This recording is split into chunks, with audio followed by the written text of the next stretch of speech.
Good afternoon. We're going to get started now. Hello, all. This is COVID-19 Resources and Actions for Artists and Freelancers. Hopefully, you are all in the right place. Before we get started with the agenda and our first speaker, I wanted to make a couple of quick technical notes. This is a Zoom webinar, not a meeting. That means if you are one of our attendees participating by Zoom and you're not a speaker, you will not be seen or heard and you can't see yourself. So this is a little bit different from the meetings that you may be more familiar with. Some of you may, in fact, not even be using Zoom. You may be attending this meeting through our live stream on musicworkersalliance.org. Welcome. Thank you for joining us. So even though we can't see you or hear you, we're still very interested in your questions. We have structured this webinar as a series of brief presentations with a very brief Q&A in between presentations. To ask your question during a presentation, we're going to ask you to take out your phone or open up a new window in your computer to go to slido.com. And there you can enter in the meeting number, which is P487. And there you'll be able to see where you can tell us your name and you can submit questions during the presentations. We have a moderator that'll review the questions and present one or two of them to the speakers when it's time. So we'll be using Slido for substantive questions for the panelists during this webinar. For those of you using your computer for the Zoom meeting, you may want to make sure that you're not in full screen mode in Zoom, so that way you can see both Slido and Zoom. For those who are joining through Zoom and have other questions of a more technical or logistical nature, please don't send your technical questions to Slido. You can actually use the Zoom chat channel for that. We have someone monitoring chat and they will try their best to help you. And now I'll turn things over to Olympia from Music Workers Alliance for a brief welcome. Unmute myself. Hi, everybody. Welcome. My name is Olympia Kazi. And the Music Workers Alliance, the group who put together this webinar today, is a newly formed volunteer group. We came out, it's a group of musicians and DJs that came out from the New York City Artists Coalition, a group that focuses in the safety and preservation of grassroots cultural spaces. And this is something that we still work on. We're aligned with the New York City Artists Coalition, and the Music Workers Alliance formation is in order to focus on musicians and DJs and generally sound performers that have a tough time with rights, even before COVID-19, but with COVID-19, the situation has exacerbated. So today we're going to try to give you some, helpful resources. And with that, I want to welcome our co-host and thank them for accepting to join us here today. The Actors Fund, Music Cares, Future of Music Coalition, New York City Artists Coalition, and Association of Performing Arts Professionals. So today's webinar is going to primarily focus on reducing expenses, probably with April 1st that has passed. I don't know what you ended up doing with your end, but we're going to talk a little bit about that. But there are all sorts of things that you will need to be looking at: credit card bills, debt, healthcare, food. And so we have many very good speakers that can talk about these issues and then answer your questions as you can submit them at Slido, as Jean has mentioned. So the other thing we also wanted to make sure people understood is that these organizations all have specific names, but actually Actors Fund, Music Cares are not just for actors. So a lot of their services, as you see, and they're counseling one-on-one, and also apply to musicians and other artists in crisis. So you're gonna have opportunities to hear about this today.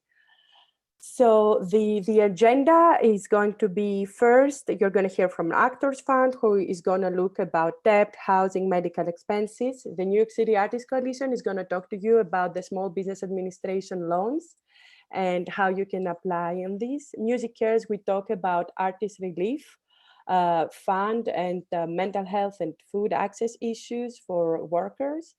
And then we're going to have our own Mark Rebo from Music Workers Alliance, who is going to talk to you a little bit more about our advocacy and how we're trying to empower musicians and DJs and make sure that our voices, I'm not a musician or DJ, but somehow I'm working so much with you, I'm by proxy, I guess. So how we can amplify our voices and make sure that the meaningful issues that you are all raising are heard. So again, I want to make sure that you all know that in between these presentations from the different speakers, we're going to get the questions. We're going to choose maybe 2 questions in order to go through the whole presentation, the most asked ones, most frequently asked.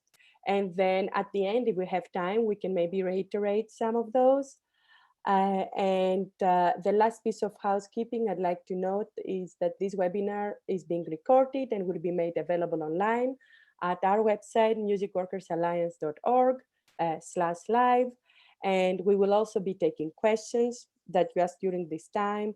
And if we cannot, answer them today, we'll try to get back to you through our newsletter. You can, if you join Music Workers Alliance, when you go at the website, we're going to make sure we can send them there, or we're going to find other technical ways to reach you, maybe through your RSVP. So I'm going to pause for a moment and check with my other co-host of this meeting to see if I'm missing anything before I turn it over to Rebecca from Lactors Fund for the kickoff. So let me just check. So, I don't see any urgent questions by anybody. So I think, Rebecca, you're on. Hello, hi everybody, good afternoon. My name is Rebecca Stelko and I'm the Financial Wellness Counselor in the New York office of the Actors Fund.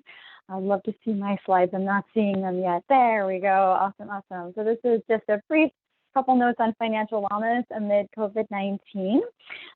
Next slide, please. So the Actors Fund Financial Wellness Program, we seek to engage, educate, and empower performing arts professionals about the role of money in their lives, and we do that through workshops, seminars, and individual services. Financial wellness is a process, right? I always say this, financial wellness is a process, and that process is not changing, even though right now, amid COVID-19, the numbers absolutely have, right? Numbers and plans have absolutely changed. So part of the process of financial wellness is looking at your income and your expenses and then dealing with what happens when there's a gap between those two things. So amid COVID, we're really looking at increasing and replacing income, reducing expenses, and then eliminating any penalties and consequences that may happen when there is that gap. I'll be talking about reducing expenses, specifically student loans, credit card debt, other debt, and a little bit about other expenses. Next slide, please. Student loans. Okay, so there's something really great, and I use that term loosely, but we're looking for silver linings here. So one of the things that happened with the CARES Act is that all federal direct student loans have been placed in automatic, or should be placed in automatic administrative forbearance. That's nice. That means that you have no payments due until September 30th. Interest is not supposed to be accruing, and this is happening automatically. So all you need to do is go online. Hopefully you are managing your student loan accounts online, verify that this is happening, that you see a zero payment due and that the interest isn't accruing, and then just contact your servicer if needed. Please note, though, that this applies only to federal direct loans. So if you've logged online and you've seen that this did not happen, then one of two things is occurring most likely. One, your servicer made a mistake, and therefore you do need to contact them and say, hey, I have the right kind of loan. Why hasn't this happened to my student loans? Or second possibility is you don't actually have the right kind of loans. This only applies to federal direct loans, loans issued by the federal government. So yes to Stafford direct loans, yes to Parent Plus direct loans, yes to Direct Graduate Plus loans, and yes to direct consolidation loans. If you have Perkins loans or Federal Family Education Loan Program loans, basically loans issued prior to 2010 where there was a private servicer and it was backed by the federal government, those are not covered by this program, and neither are private loans. So if you have any of the red ones, there, then here's what you can do. Next slide, please. So first, please beware of scams. So with the automatic suspension of payments, there is no fee, there's no action required of you. So be wary of anybody claiming that you can pay them to help you. If you don't have one of those, one of the direct loans, but you do have federal loans, you can look into income-driven repayment plans so that if you've experienced a change in income, your payment required, your minimum payment may drop down to zero or some more affordable amount, and you would be working towards eventual loan forgiveness in any of those IDR plans.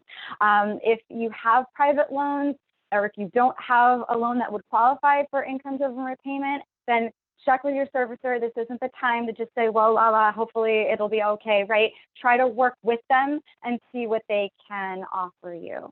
Okay, next slide, please. So the next thing I'll be talking about, and this is, by the way, very, very brief overview. We could spend the whole time just talking about student loans, but we won't. The credit cards are the next thing, so another kind of debt that you may be dealing with. What your credit card company may offer you, I've listed here in kind of preferential order. So ideally, there's, by the way, no federal rule in place about this yet, but there's always things moving and changing. So you have to work with your individual credit card to be able to benefit from any of this. In order of kind of best to worst, they may be able to waive or lower fees or suppress interest or reduce your interest rate. In other words, you won't have to pay those amounts. Next best thing they can do is lower your minimum payment, pause, defer, or extend your due dates, maybe even increase your credit limit. All that is doing is helping you right now. Later on, you're still going to owe those amounts, but at least you don't necessarily have to worry about them right now. Not an ideal situation, but definitely we'll take what we can get at this point, right, to figure out how to reduce our expenses. Next slide, please. So you need to contact each credit card issuer, some of them, and you can check with the individual ones. There's some decent articles and blog posts about this that you can look at. You can see which ones are doing what, or just contact or go to the websites of the individual issuers. Maybe submit an online request. They're all aware that COVID is happening, right? And they're all trying to work with their customers as best they can.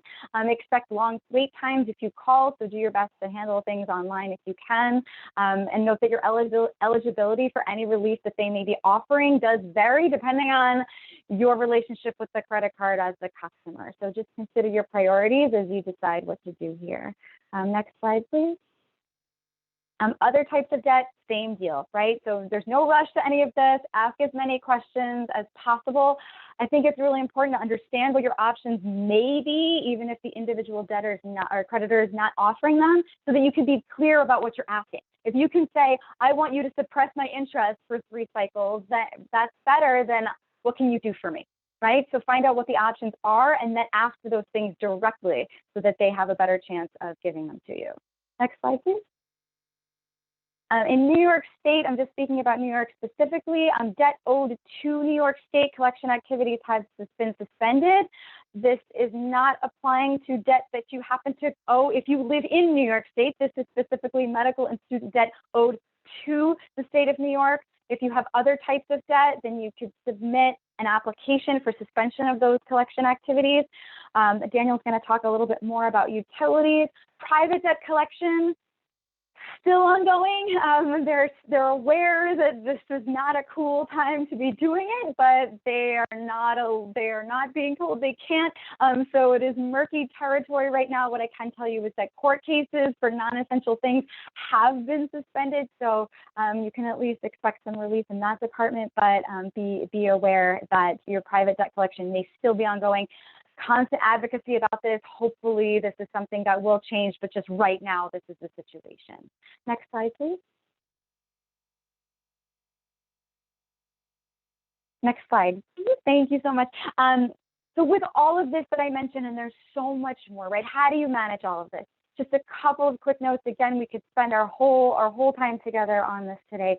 Have some lists, right? Have the lay of the land, understand what your upcoming bills are, understand what your one-time expenses are that may be upcoming, know what your spending history has been. You don't have to go look at the last year of your spending, just a couple months, get a sense of the categories in which you've been spending, get some totals, get some averages, see what's going on, list all your expected income, list potential sources of income from any source, note where you need more info, have a list of all the debt you owe, to whom, how much, what the terms are, check on your assets, see what's what, and then you're going to try to piece it together. Next slide, please.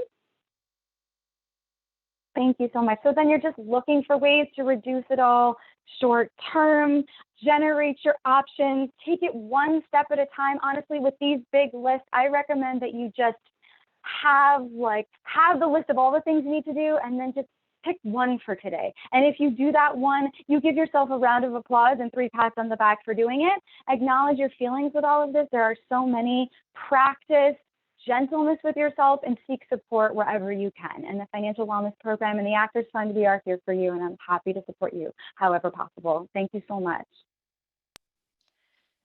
Thank you so much. We're now going to switch over to Olympia, who's been monitoring the questions on Slido. She'll ask one question for Rebecca to respond to. And as a reminder, please only submit technical or logistical questions to the chat. We're encouraging you to submit your substantive questions on Slido during each of the speakers' presentation using your phone or computer and going to slido.com and entering in P487. Olympia? Yes. So the question is, are you including other performing arts professionals such as music photographers and videographers in your mission and resources? With the Actors Fund, it's the professionals in the field of performing arts. So anybody on camera, behind the scenes, on stage, behind the stage, but in the performing arts industry. So photographers, I know, are somewhat murky territory for us, but it's worth reaching out and asking. Good. I wanted also to mention that, because you mentioned the debt collection, if people care a lot about that, the New Economy Project has a petition circulating that I just put now in the chat, and they have already over 3,000 supporters. And I wanted also to make a correction, because when I presented the agenda and I detailed who was speaking, I forgot Kevin Erickson from the Future of Music Coalition. So you're going to hear from him too. I think we should go to the next presentation, and then if we have time, we're going to ask you more questions. Thank you. Perfect. Thank you.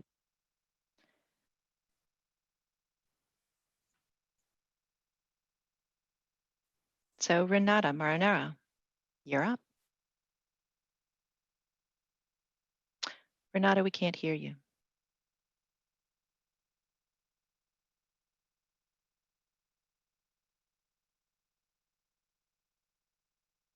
Okay, so we're going to switch over to Daniel for now to do his presentation while Renata figures out her sound issues, and we'll just advance the slides here.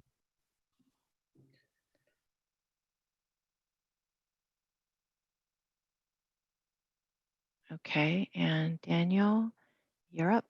Great, thank you, Jean. I'm Daniel from the Actors Fund. I run our affordable housing initiatives, and I'm going to provide a few brief updates on housing for artists and arts workers during COVID-19. Next slide.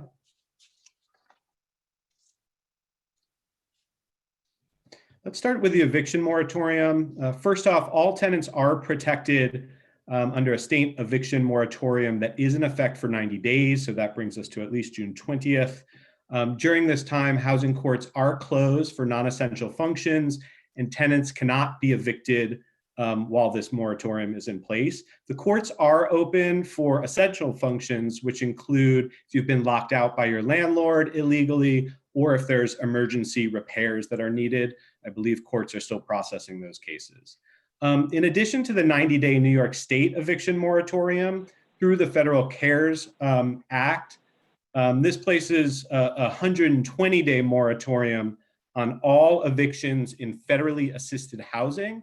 So this includes HUD properties like public housing or NYCHA properties, low-income housing tax credit properties, and buildings that have federally backed loans.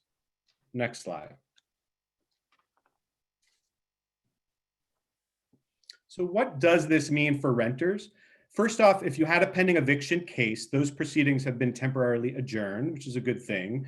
And again, those eviction proceedings are paused until at least April 19th. So this is an important date for us to look at. I think it's going to be extended. If anyone has any new information on that, please let me know. Tenants are currently not at risk of a default judgment if they don't respond to court. Next slide. So what's the bottom line here? Really, there's nothing a landlord can do to legally get you out right now. And generally speaking, the law is on your side. So that's the good news. Next slide. There's some newly proposed legislation at the state level, and this is the Tenant Safe Harbor Act, which would prohibit landlords from evicting tenants for non-payment during New York State's state of emergency and for 6 months after that. So this is an act that was introduced fairly recently by some of our state senators, Brad Hoylman and Liz Krueger, I believe. And again, this would extend the eviction moratorium even farther. I think a big question we have is whether during that time, landlords would be able to file eviction cases, even if they could not actually get you out or evict you. Next slide. So there's a lot of unanswered questions and things we don't have clarity on. And one of the big questions is what will happen after the moratorium is lifted? For example, how will this impact future lease renewals, right? We're concerned about evictions, but also how non-payment might affect future lease renewal. What we know is that rent stabilized and folks in rent regulated units have far more rights, particularly your right to renew your lease. So I'd be more concerned if you're in a non-regulated unit than a stabilized unit. Also, if I can't pay my rent now, can I be evicted after the moratorium is lifted? This is why a lot of the rent relief bills, the cancel rent movement is so important. Those would be the mechanisms that would stop you from being evicted after the moratorium is lifted. We don't know exactly how the courts or judges are going to act after the moratorium is lifted, but we'd like to think that they'll side with tenants, and we know that the city does not want to kick people out of their homes and add to the homelessness crisis. Lastly, if I can't pay rent now, what steps can I take to protect myself in the future? Few thoughts here. One is communicate with your landlord. In the event you can't pay rent, you might want to create an adjusted payment schedule. And if you reach an agreement, you might document that in writing and attach it to your lease or whatever agreement you have in place. And then also, many of you might be doing this already because of unemployment claims, but you should document in writing any loss of income. That's very important too for the future. Next slide.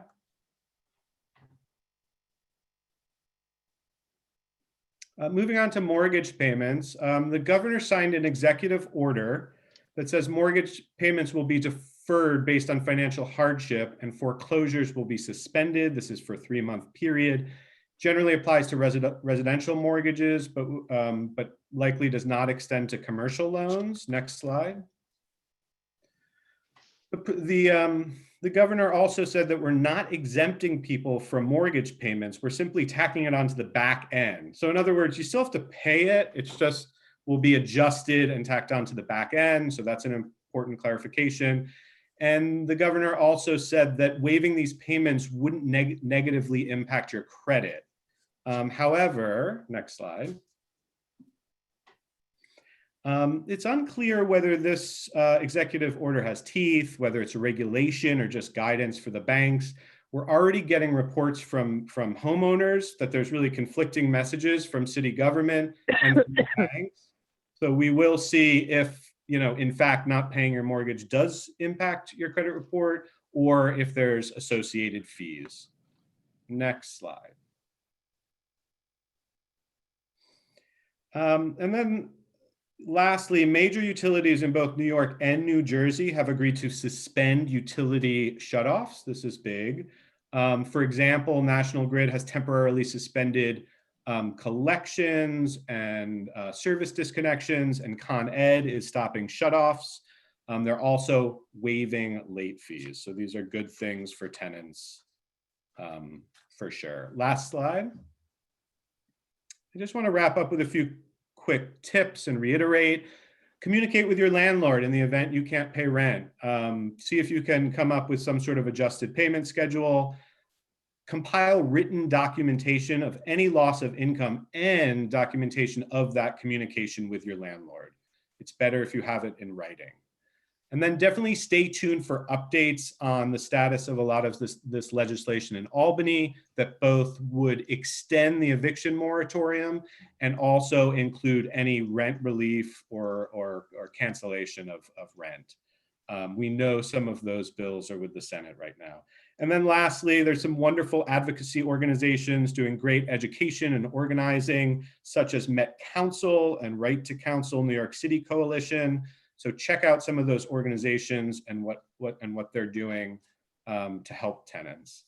And I think on that note, we'll move to some questions. So I think we didn't get any housing specific questions because I guess April 1st has passed, but it's very important the things that Daniel has brought up. So I'm going to paste in the chat the legislation by Senator Michael Gannaris that is in the Senate and is asking for a suspension of rent, among the other things, as Daniel explained. And also Senator Gannaris is working with the Housing Justice for All Coalition, who has the petition that already has 89,000 signatures about trying to get rent suspended and, you know, taking care of the repercussions of what that would mean. So dealing with mortgages and small landlords, etc. So with that, I'm hearing we're 10 minutes behind already. So let's pass to the next presentation. I hope now you don't have any mic problems. Thank you. Renata? Hi, everyone. Can you hear me? Excellent. All right. So I'm going to talk as fast as an auctioneer right now. So next slide, please. All right.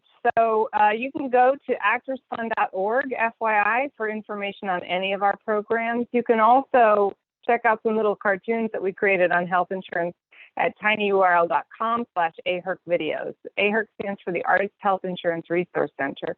And we help artists and entertainers understand insurance, get insured, deal with medical debt, all those kinds of things.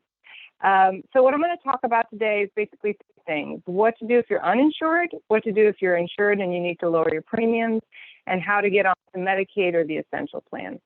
So everyone losing a job or union-based coverage has 60 days from the date that you lost it to enroll in coverage. So if you're losing insurance through a group, essentially, you have 60 days to get on something else. If you've been uninsured for 60 days or longer, then some states will let you go back onto their marketplace and get insurance. New York is one of those states. If you're in New York, you're going to go to nystateofhealth.ny.gov. If you're somewhere else, you're going to go to healthcare.gov. Next slide, please. So New York has extended its open enrollment period until May 15th. So get in there before May 15th. Some of the other states are more generous. California is actually extended until June 30th. Some of the other states' deadlines have passed, but that doesn't mean that they might have extended it at the last minute. So it always pays to go to the state's insurance website and see if they've extended their open enrollment period. Next slide, please. So what if you're insured and you can't afford your premiums? If you've gotten your insurance through the marketplace or exchange, which again in New York is nystateofhealth.ny.gov, you can go back into your account and change your income estimate. That's the really nice thing about going through the exchange. So if you were laid off from a W-2 job and you're currently collecting unemployment, you're going to change your income to reflect your gross income through the last day you were paid, and then add 39 weeks of gross unemployment benefits onto that estimate. Now, I don't think there's actually 39 weeks left in the year, so you're going to add your gross weekly unemployment benefits through December 31st. This might make you eligible for higher tax credits, which will ultimately lower your premiums. And just FYI, the $1,200 check that you're going to get from the government is not considered income in this situation. Next slide, please. So what about if you're self-employed? Self-employed people are newly eligible for unemployment. So you're going to basically do the same thing that a W-2 employee is going to do. You're going to add up your gross income, and then you're going to add any kind of unemployment that you're eligible for through the end of the year. So most self-employed people are now eligible for unemployment.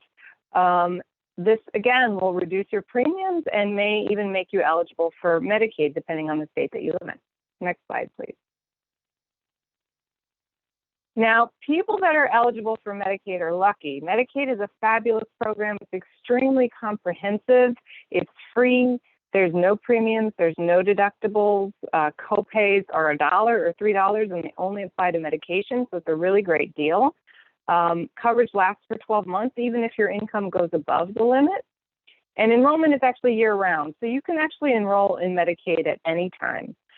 In 37 states, including New York, New Jersey, Connecticut, California, Illinois, if you're under 65, you can qualify for Medicaid by just looking at your prior month's income. If your prior month's income was below $1,468 gross, or $1,983 for two people, then you're eligible for Medicaid, regardless of what you made in January, February, or March, right?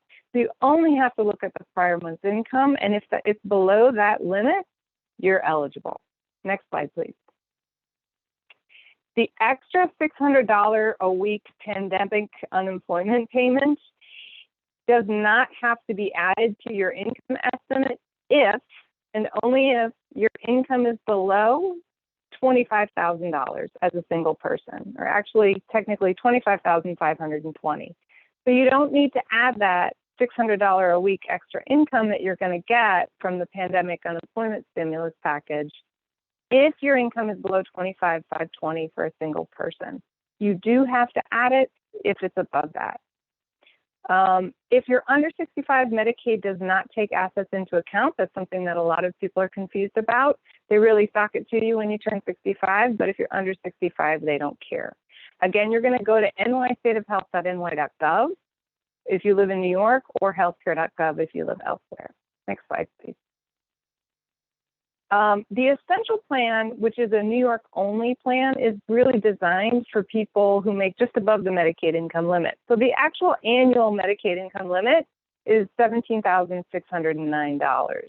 If you make between $17,609 and $25,520 in New York, you're going to be eligible for a plan that costs $20 a month and is a really great deal. It's comprehensive like Medicaid. There's no deductible. If some of you are familiar with the exchange plans, it's like having a platinum level plan for $20 a month. So that's the Essential Plan. 700,000 New Yorkers are on it. Very popular plan. That you cannot just look at prior month's income for. So for the Essential Plan, they're looking at your yearly income estimate. They don't care about your prior month's estimate in this situation. They want to know, what are you going to make in 2020? And if that is below $25,520, you're going to be eligible for that $20 a month plan, and you go to the same place, the exchange website, nystateofhealth.ny.gov. Next slide, please. Finally, COVID testing and treatment. So testing is free for everybody. If you're insured, if you're uninsured, testing is free. Treatment is not free. So treatment generally is covered according to the terms of your insurance, although some insurance companies are slowly allowing people, or slowly saying that they will cover treatment for free, but not all insurance companies have said that. It depends on your insurance company. You can call your insurance company and ask if the terms of your contract apply, or if they have agreed to make treatment free for everybody.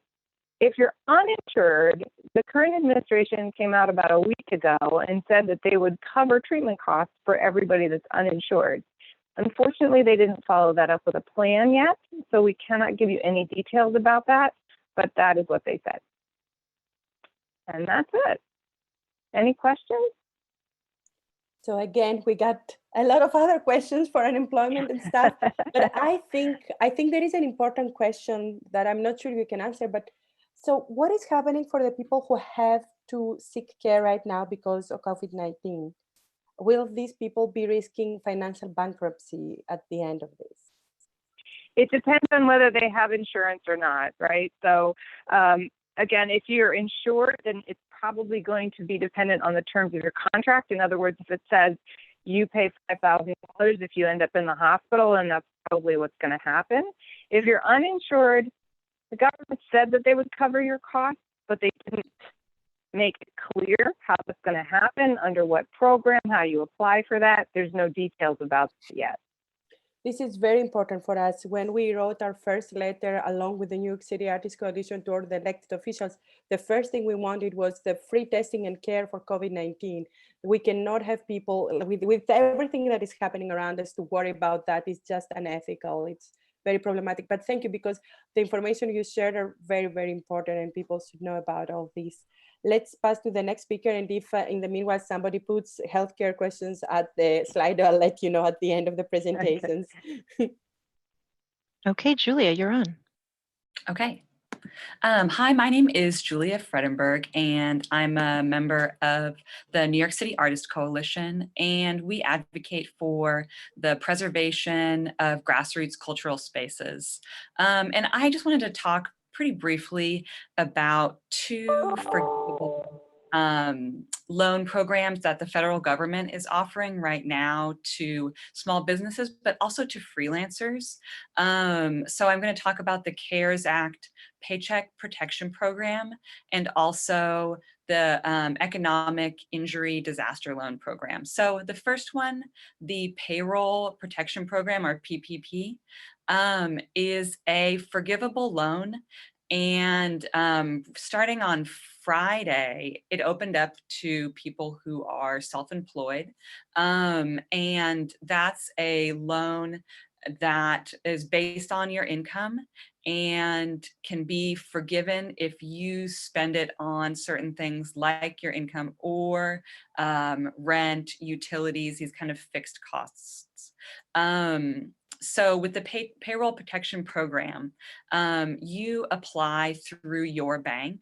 And if you have an existing banking relationship, like an existing business bank account with a bank, I would suggest going to them first to say, are you accepting these applications right now?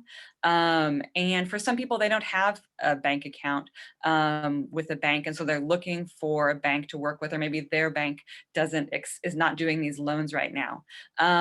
If that's the case, the New York City Small Business Services has a list of banks that are approved to deal with these loans. Also, I just saw that PayPal and Square have been accepted into this federal program to issue these loans. They haven't opened up yet, but if you're having trouble finding a bank that will issue this forgivable loan to you, PayPal may be an option really soon. And then, so that's the payroll protection program, which offers forgivable grant based on your income. And then I just wanted to briefly talk about, if we go to the next slide.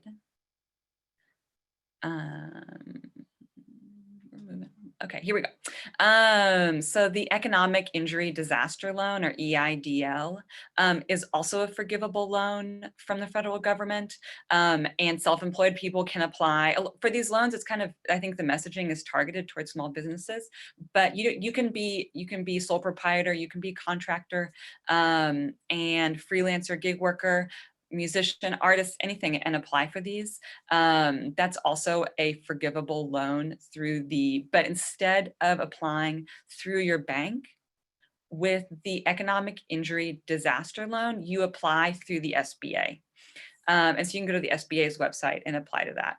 I guess I wanted to give also a few caveats. So with both of these programs, there's a huge backlog. So if you're interested, I would try to get it as soon as possible, because there is also a point where the money will run out. And there is also a lot of confusion, I think, from banks about whether they will issue these loans right now. So there are some real administrative challenges, but those may be ironed out in the next few weeks. But if you want to apply, I encourage you to do that soon. And if you're doing the payroll protection program, you may want to apply. If you're having trouble with your bank, or you're having trouble with one bank, you can apply to many different banks for this loan, and you don't have to accept them all, but you can apply to many banks and see who is most receptive. And then the other thing that I wanted to note is that if you do take out one of these loans, especially with the Paycheck Protection Program, that you want to really clearly understand at what point will these loans be forgiven, and when I use the money, what kind of documentation do I need to show in order for them to be forgiven? Because at this time, you probably don't want to be saddled with a whole new chunk of debt. So those are just like some things to be aware of when applying for these grants. And that's my kind of little spiel. Maybe we go to questions. Yes, we actually have 3 questions. I think I'm going to read them all together and you Okay, choose hopefully how I can you answer. answer them. So Okay. the first one is, I'm a sole proprietor musician, perform, compose, and was advised to apply for SBA's PPP, but it feels odd as we do not have stable paycheck or weekly incomes. The other one is it possible to apply for PPP to pay fees to musicians I would have hired but for canceled concerts? Any of the PPP tips for sole proprietors? Thank you for doing this. And the last was about a person who actually has their office in their house. So they're saying, if I pay part of rent of my house, will this be forgiven? So I want to preface this by saying that this is like not legal advice and I'm not a lawyer. But I think that, so the first question was, it feels weird for me to apply if I'm not a business. You should definitely apply. You should apply, like anything that you are thinking of, that you are considering, apply. It doesn't mean that you've automatically accepted this. Like if you're even considering it, just apply. And it's not weird if you're not like, if your rent is part of your expenses, if you're deducting that through, like if you have an LLC or sole proprietorship and you're deducting that from your taxes, and this is also something that like your bank would be able to answer, and like they may have specific requirements, but you may be able to deduct to include your rent.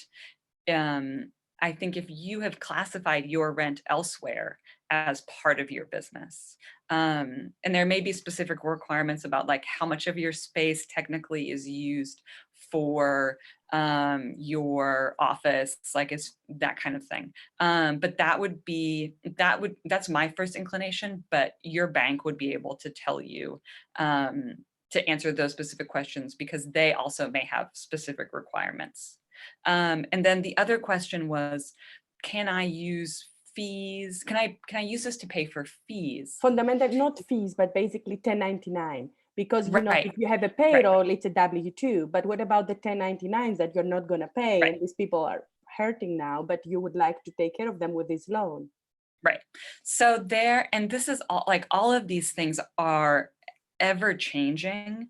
But initially, 1099, like anything that you had paid, I think in the past 2 months, like in your situation, you're kind of assuming anything that I did before COVID would have continued during this time. So what's my payroll, or who am I paying in 1099? What is that amount that was happened for the past 2 months before COVID? So how much were you paying people before COVID? That's what you would enter into these applications. And so there has been some conflicting information about those 1099s, because initially we had heard, yes, that amount is included in how much your payroll is. And now it's a little bit more opaque. So I would say err on the side of caution and include that amount when you're applying for these loans, because when you apply, basically you're going to say, this is how much my payroll is.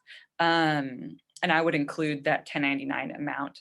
And then talk to your bank and say, and maybe will if you you have contracts of these people and you have cancellation fee in those contract agreements, then that is right, that's true too. Yeah. I think you may need to show, I think it may be based on what did you pay people in the past 2 months. Mm-hmm.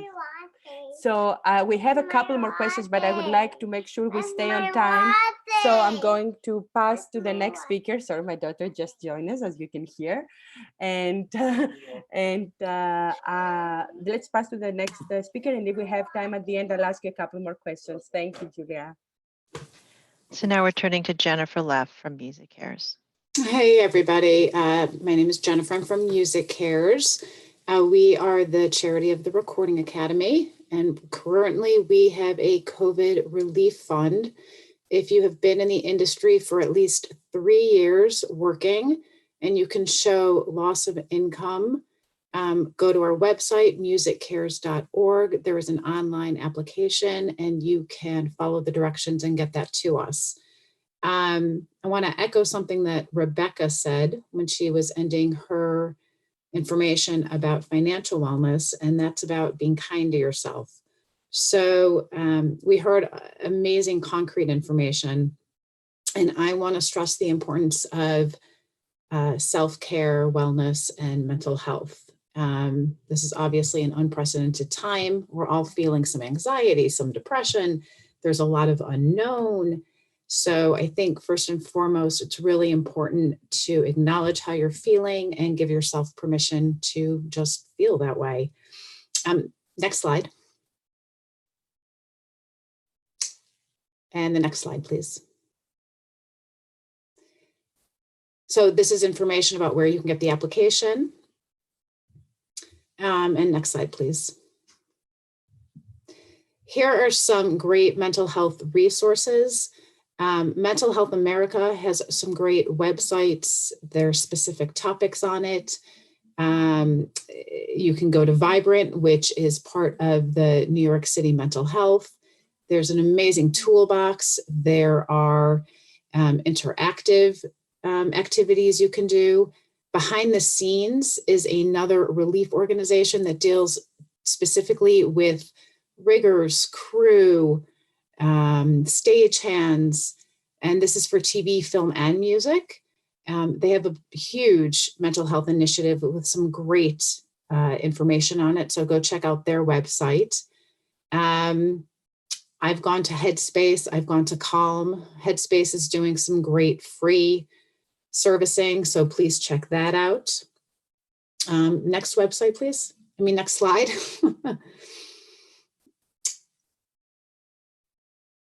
Here's something about aging New Yorkers and caregivers. So you can look at that if that is of concern right now. Next slide, please.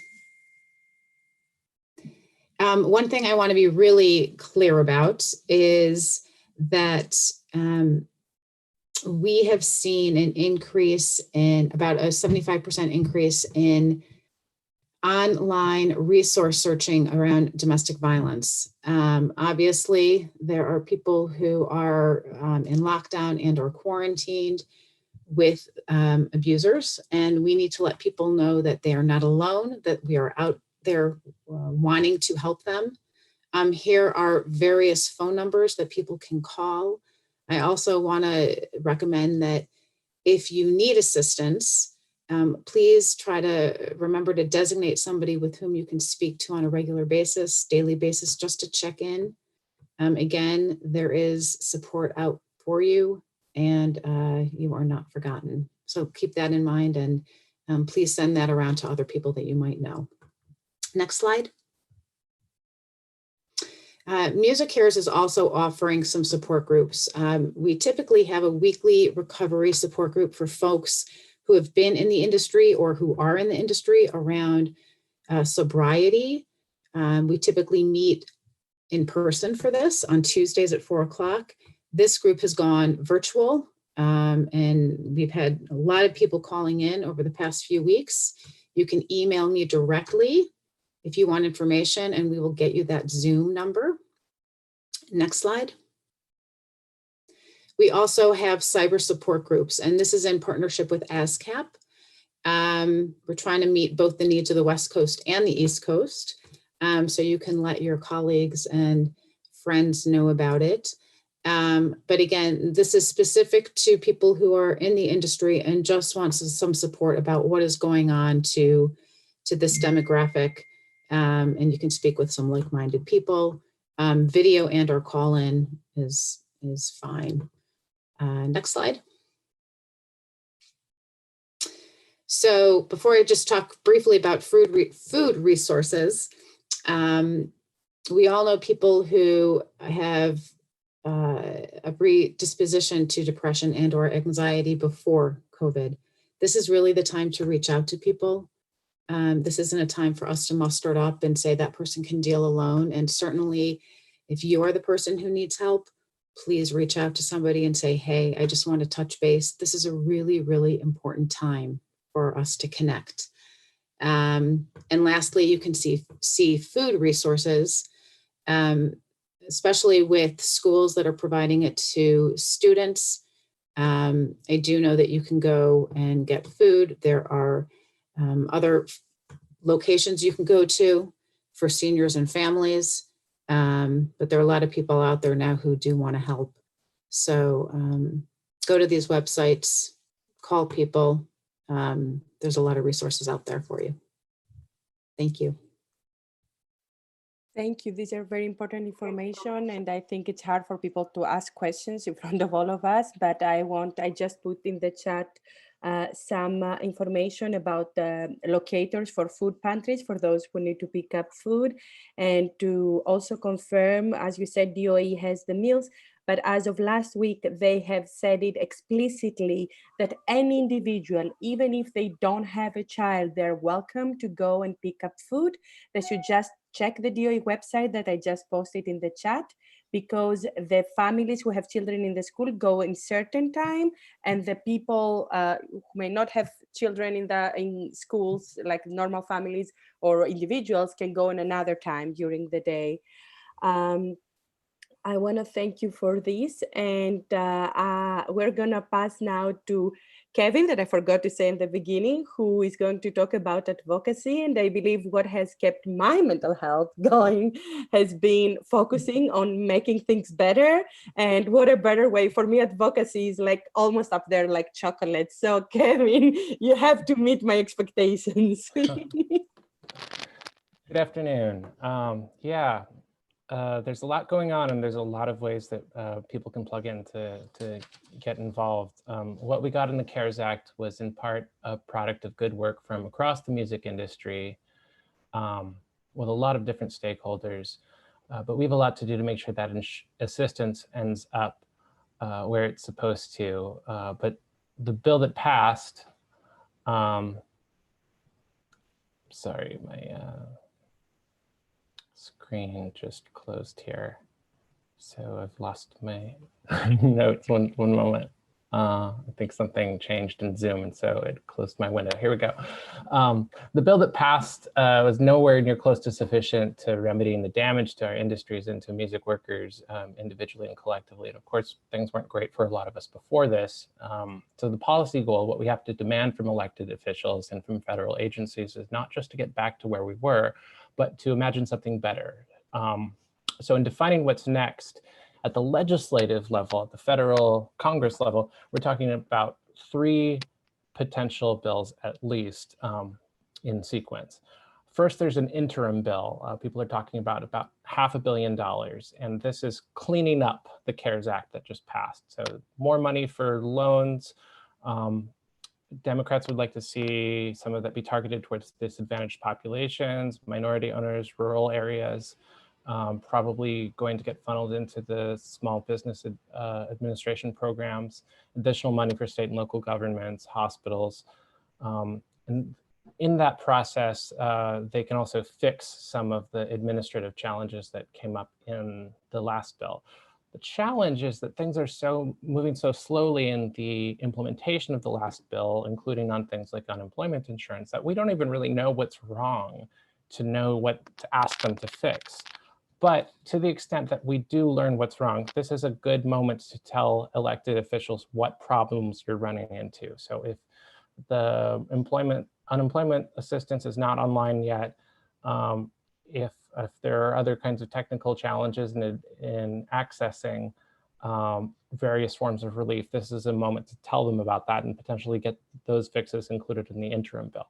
Now, after the interim bill will be separately a much broader package that's going to be called CARES 2. This will include probably a boost in medical funding, unemployment insurance, potentially cash payments to individuals. That cash payments to individuals piece is going to be crucial. One leading proposal from the Congressional Progressive Caucus is called for $2,000 per person per month through the duration of the crisis. One of the things that we've seen with the unemployment situation is that it's been really difficult to get the systems. We've got 51 different systems, and state unemployment agencies are already extremely overextended. So direct cash to payment to everyone would be one way that we could get money directly into the pockets of music industry workers who need assistance right now.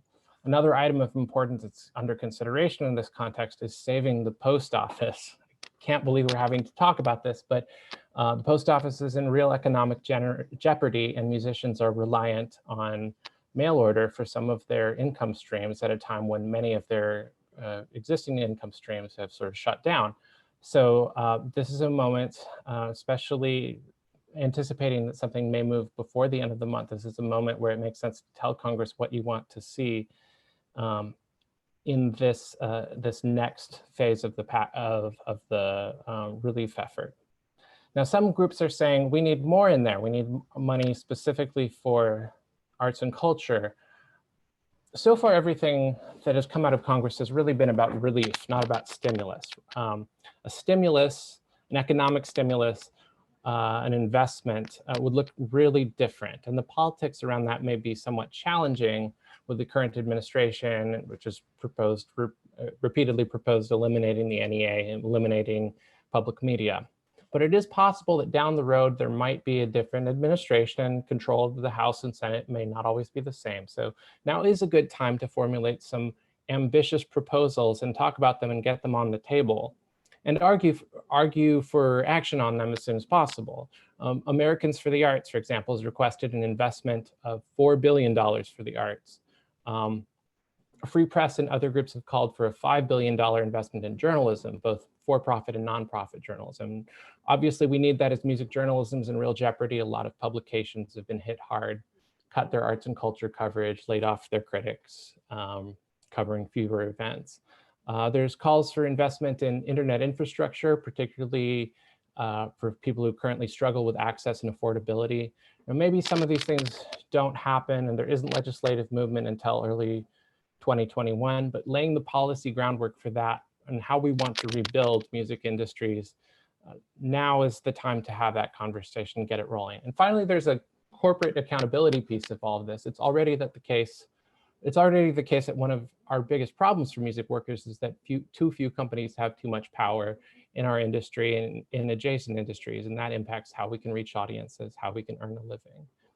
And a fear that I have is that this virus just hollows out all of the small and medium-sized businesses across industries. And so it's just the big guys at the top who can afford to keep going. And they're going to control markets and how they're calibrated. That has potential impacts on cultural diversity, that has potential impacts on workers having any leverage. We know that having lots of different kinds of businesses that work with different assumptions about scale and different kinds of communities is how culture works.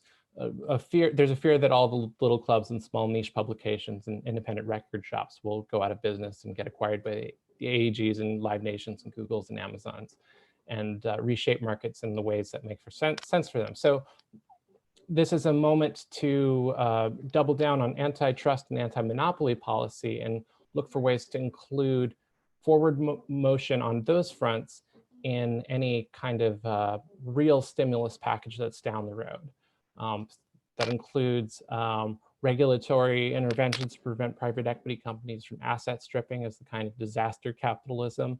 It'll be important at the level of some of the federal agencies too to push back against deregulatory efforts, taking advantage of the crisis that we're in. But this is, remember, music is really small. We're not going to win on any of these things by ourselves. We're going to win by building a shared policy agenda across sectors. And so looking for ways for allies that are organizing on some of these issues and seeing how we can build power collectively with them. I guess from there, we can go to questions. Yes. So, I mean, we are totally feeling exactly what you're saying, your fear about the disappearance of the small in the grassroots. And that's the focus of the work of Music Workers Alliance and the New York City Artists Coalition. And we didn't get any questions for now on the Slido, but the next presenter, who's Mark, who's going to talk about some of these issues. And maybe what we can do is more education. So maybe Q&A between the two of you on some of those issues to flesh out for people to understand. And then everybody will have an opportunity to understand how we can do the things that you are suggesting, maybe by joining us next Thursday at the this Thursday, sorry, at the organizing meeting, because we have already sent some letters out there and we're trying to make sure that, you know, our elected officials understand our concerns, and these are very valid concerns that you're bringing up. And we need to be working together to make sure that we don't disappear, because it's really a risk. Mark, sorry, I'm giving you a glum introduction, but please join the conversation. Okay, thanks Olympia, and thanks to all the other speakers, and in particular, thanks Kevin for having pointed out that where we are now, the point of precarity in which we find ourselves, the reason why we are attending a webinar now, getting information on how to get basic services in housing and medicine and to stay in our homes, is because for two reasons. One, we've been thrown out of work by COVID-19 shutdowns. I have had all my work canceled through June, and I'm very sorry to say that I'm afraid that a lot of our venues are a lot of our gigs are going to be shut down even after the shelter at home restrictions have been lifted. I suspect that large public gatherings from which we make our living are not going to open up right away. So the reason that's one, the illness is one factor. It is knocking many of us off the edge of a cliff, but we need to ask, and Music Workers Alliance has been asking, holding meetings, talking with musicians, and trying to figure out what brought us to the edge of that cliff in the first place. What brought us so close to the edge of precarity that a few weeks of canceled work is pushing so many of us off? And we've been taking, those questions are not ones that we will find answered on these resources, very valuable and important resource lists that we are sending around. Those are political questions. And what we have been doing, first of all, as Olympia said, we came into being because no one was really representing us politically, specifically indie musicians and DJs.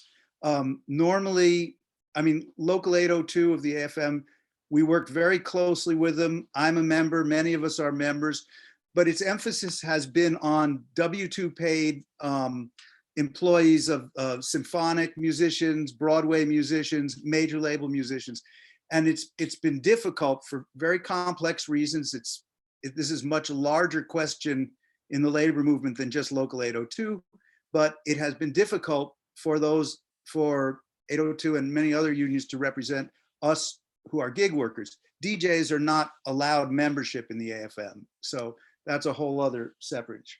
So for that reason, we began to organize to give ourselves voice, and we've done a number of things. Before COVID-19 hit, we went to Albany to inform state legislators about our feelings and the consequences to us of the gig worker legislation.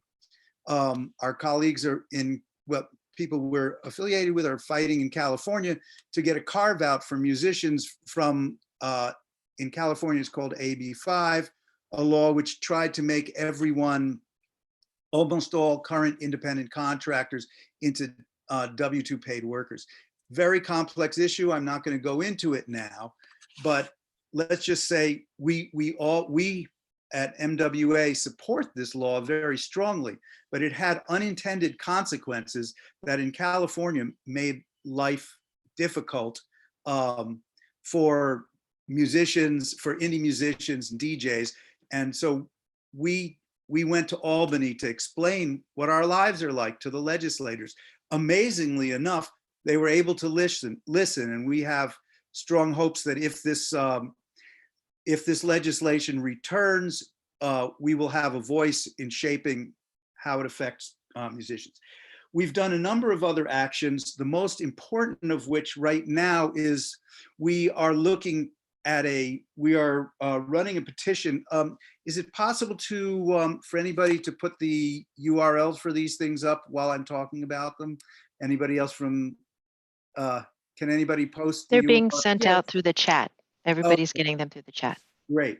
We have a petition going that is calling on online service providers, particularly those that specialize in the distribution of music and other so-called content, to first of all, in particular, Google and YouTube, and to some in a separate way, Facebook, to step up and give money and donate some money to COVID-19 relief, in particular, some of it for artists. Now, Kevin's point about we need to make much broader alliances is well taken, but our argument and the sense of our petition is we're not asking for a handout from these corporations. We're asking for money that we should have had. We've been hearing, I mean, it's my situation, and it's that of many of the musicians we've been hearing from, that if this crisis was occurring 20 years ago, many of us could have used the downtime to make recordings. Many of us could have benefited from income from past recordings that we're not getting now, or we're getting in a fraction of the amounts that it used to be and a fraction of the amounts that it should be. And the reason for this is very clear. It's not because of the internet. It's not because of technology.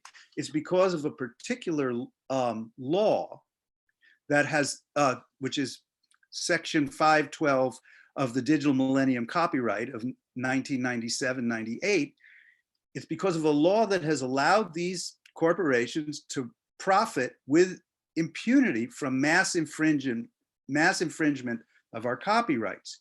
Now, they've started to place limitations on that law in Europe, in Article 17 in Europe, and we believe that there's going to be upcoming legislation here.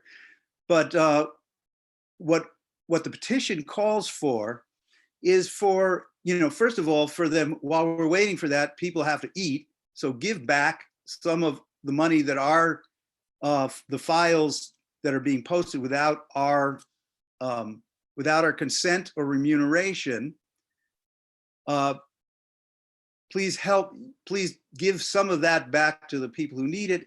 And second of all, we're asking the major online service providers to come together and create something called standard technical measures. It's a complicated sounding thing, but what it means is for everyone in the industry to sit down and agree on a technology, or I shouldn't say agree, pick one of the existing technologies that will protect copyright and make it standard throughout the industry. That was supposed to happen the law called for that to happen in 1998, but the major online service providers that benefit from mass infringement prevented it from happening. They never convened the group that was supposed to decide on these. Why? Because they're making billions a year on infringing files. So while we're fighting, while we're struggling, while we've been shut down in our live work, we need to also remember, I should say the fact that we're shut down in our live work has shown an important light on, it's made these issues come to the forefront, because it's very clear if we're shut down in our live work and we're shut down in our recorded work, we're shut down. So I hope you can sign the petition. This is for musicians, DJs, performing artists. And let me see if there's any, oh yes. We've heard, I'll be very brief about this, but we've heard, this is mostly, we've heard a lot of great advocacy. The people speaking here, Kevin in particular, and Future Music Coalition, whom we, again, work very closely with and whose ideas we're very closely aligned with, focus on advocacy. We will advocate, but we're focused on organizing. We're focused on getting people together in a room, be it virtual or physical, sitting down, sharing our mutual problems, figuring out what to do about them in order to give ourselves voice in the decisions that affect our lives. Thank you, Mark. This is really strong. So I wanted, we have some time, so we're gonna maybe pick up some of the questions that we didn't answer before. But I wanted to mention again that what Mark said, we're gonna have a meeting this Thursday about organizing. And it's very important because that's where we gather the knowledge about what is happening among all of us, and we understand what we need to prioritize. And I also want to mention that given the fact that most of the questions we got on Slido are about unemployment, and I understand this is such an important issue, I'm gonna look whether we can get an expert about the unemployment issue on Thursday to join us and spend some time on that at some point of the meeting. Mark, so with that, I wanted to call on two easy questions that I think maybe the Actors Fund can answer. One is the people were asking whether Wi-Fi providers are considered utilities, so they cannot shut it off during this period. Can one of the speakers from Actors Fund that was talking about utilities answer this question? I think I had presented on some of the utility shut-off suspensions. I don't know if Wi-Fi and other services like that are included. I know some of the public utilities absolutely are, but if someone else does know if Wi-Fi, internet, and stuff like that are included. And mobile phone. Okay, so we're going to try to get an answer for that. And there were 3 pending questions about the PPP and the EIDL loans. Julia, do you want to talk a bit about that? I had shared already the questions there on Slido. Maybe you can reiterate what you're answering to, Julia. Yeah, so one of the questions was, what's the difference between the PPP, the Paycheck Protection Program, and the EIDL? The EIDL is a program that has been around for a long time and is for disaster relief. It's also a longer term loan. So with the PPP, the Paycheck Protection Program, that's a very short term loan, 2 years, I think, and these things are like constantly changing. But with the EIDL, it's a longer term loan. And I think that there may be, I think in terms of which should I apply for, I would apply for both of them and see which one has the fastest movement. There were some other questions about people who had already applied for the EIDL, and they were like, well, what do I do now? I don't know what happened to my application. I would recommend contacting your congressperson's office because that's why they are there. There are people there to represent you, to communicate with other federal agencies. And so I would recommend to reach out to them. There are staff in those offices that can help you connect to those federal agencies, like to a human. Yeah, constituent services, basically. Exactly. So, and you can like email them. I'll just put in the chat, how do you find your congressperson? And I would recommend the same thing if you're having problems with unemployment, to contact your state representatives. I have heard several of them say, if you're having problems getting through to unemployment, which is everybody, to contact your state assembly people. Great. So I see on the chat that actually Rebecca seems to have found the answer. It looks like most wireless providers are pledging not to disconnect service, but it's not required by the law.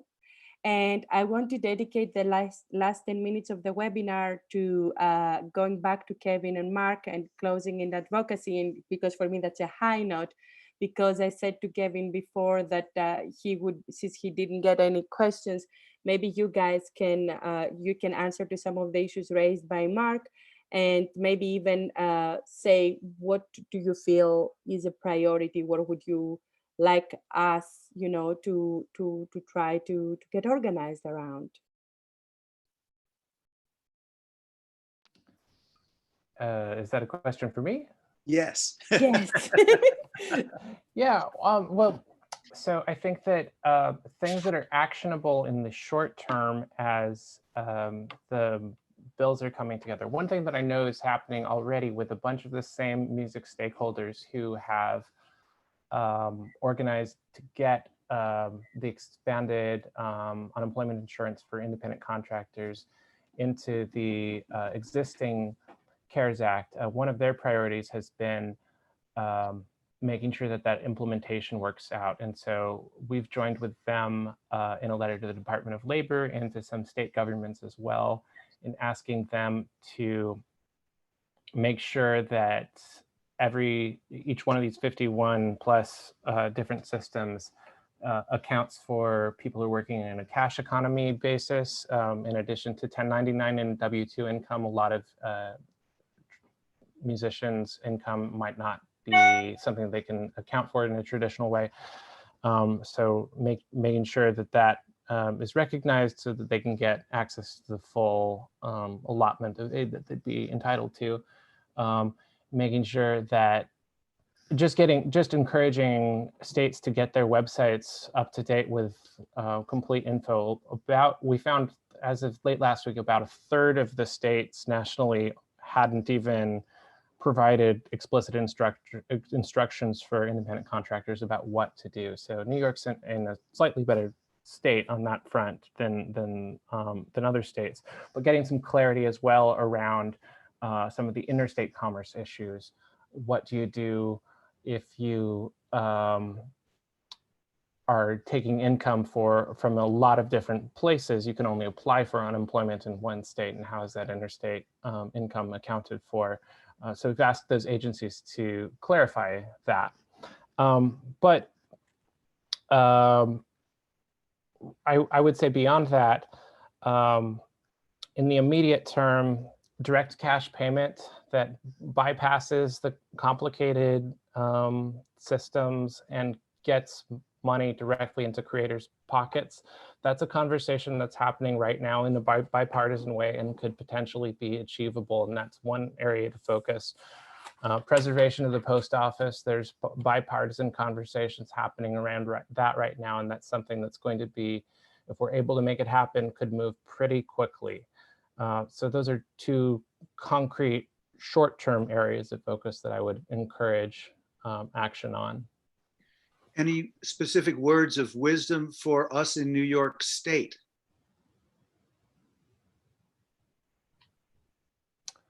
Oh boy. Move, other than move. We're not gonna move. No, we're not gonna move. I mean, I think that much of what you're doing already and taking advantage of the relationships and the cultural capital that you have in the communities and networks that you've had, and activating as many of those as possible has been an important step. I think a good step beyond that is activating music listeners and fan communities, and bringing them on board as well, and thinking about the ways that, you know, if that those interests align. But that's a huge question. It's a huge question, but you're absolutely right. All those alliances are what's going to move this forward. And I forgot to mention that I think Olympia mentioned that this group grew out of the New York City Artists Coalition and remains closely allied, because there are a lot of many overlapping interests that musicians have with presenters, and we need to work together with whatever groups we're aligned. At the same time, musicians and DJs, we need to have our own voice and go into those alliances in a clear way.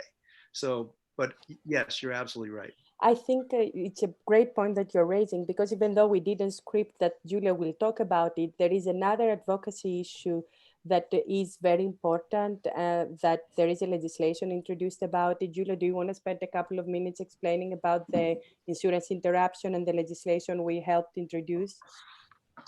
Sure, yeah. So we had heard from a lot of like small theaters and music venues that they had been paying for business interruption insurance. They've been paying for insurance, for years, in the case that their business would be closed, which is what happened. And now insurance companies are not paying out, even though they've been paying in for so long. They're not paying out because most of these policies have a loophole, which is called the virus exclusion, which came about after SARS. So a lot of these insurance policies have provisions basically that say, if there's a virus, we're not going to pay you for your business interruption insurance. And so one of our theaters, Jack Theater in Brooklyn, went to their assembly member, Robert Carroll, and said, hey, this is a big issue because we're not able to get paid by our insurance. And this is a real make or break moment for us. And the assembly member introduced a bill that would ban these kind of loopholes in insurance. And there's another bill that already passed in New Jersey that does the same thing. So this, I think, would be a huge lifesaver for these really small businesses that have been paying into the system for so long, but aren't receiving these payments. So right now we need to push the state assembly to pass this legislation. Great. Let's hope. There are so many things we need to be doing, but I think we're doing a pretty decent job in doing them, at least, finding the issues, prioritizing them, and then working together to make them come through. I want to thank everybody who joined us today. I want to thank Actors Fund, Music Care, Future of Music Coalition, New York City Artists Coalition, Music Workers Alliance. I think that you all raised very important issues about our mental health, the challenges that we're facing, and maybe also the ways that we can improve all that. We will be following up with all of you. You can find, this is recorded, this webinar, so if you didn't get something, you can go online and see it again. I hope we didn't say many things that we should recant. And you can always reach us at musicworkersalliance@gmail.com. And all the various organizations have shared on the chat the information, and we're going to save the chat too. Again, thank you. And if you want to get organized, check out the musicworkersalliance.org, check out the New York City Artists Coalition. Kevin is fantastic, but he's based in DC, so check him out and support his work. But we need to be working, I guess, in all levels of government in order to be effective. And this has always been important, but now more than ever. So again, thank you. I don't know, we have 4 more minutes. If anybody wants to say some last words, you have something you really wanted to say and you didn't get a chance, now is your chance. Unmute yourselves. Can I talk about what the Actors Fund is doing? We realized the 3 panelists from the fund did not mention our yes, of course, grant making work. So you should definitely do that. Please do. Talk about that. Besides some talking points, this is as of Thursday, I'm sorry. So this is Thursday of last week. So it's probably changed since then. But since March 18th, the Actors Fund, we have distributed $3,217,114 to 2,650 people, which is more than the amount that we normally distribute in a year. We are distributing assistance through 11 different funds. This is also constantly evolving and changing, but as of Thursday, 11 different funds have worked with the Actors Fund to distribute their their grants as well. We've received more than 9,000 applications for financial assistance, and we are helping those in financial crisis with assistance for basic living expenses, medications, preventing evictions, food, utilities. So please do check us out at actorsfund.org and don't hesitate to either apply, or if you're looking for an uplifting online show, you can check out Stars in the House for music, plays, and stories from performers, composers, lyricists, and more. So just a little more info about what we do at the Actors Fund besides the program. Thank you so much. This was so important. Thanks, And I Olympia. think Music Cares also has a fund. Do you want to talk about that? Not to you, Rebecca, but I hope we still have Music Cares with us. Hi, yes. So we do have our COVID fund, but on non-COVID days, we, similar to the Actors Fund, we provide emergency assistance around basic living needs. So that's rent, utilities, medical, dental. We can provide funding for funerals, burial. We do a lot of support around addiction and recovery services. If you were to call me today and say, hey, I need help, we could feasibly get you into a facility tomorrow if you're willing. So we work with facilities around the country. I always stress everything is strictly confidential. So any information that comes to us stays with us. In addition to financial grants, we do a lot of workshops and panels, hearing initiatives to promote healthy hearing, as well as dental clinics for those who are uninsured or who lack insurance. One important thing in the last minute, the people who can apply for that, they need to be performers, right? No. So Music Cares, we help, it is the music industry. So that goes from the singer to the songwriter to the engineer to the promoter, manager, the bus driver. Right. Anybody who has at least 5 years paid or credits on at least 6 commercially released tracks. And if you have any question about your eligibility, call us and we will go through that with you to see if we can help. If we cannot, we will certainly guide you to some other foundation or at least a resource that can.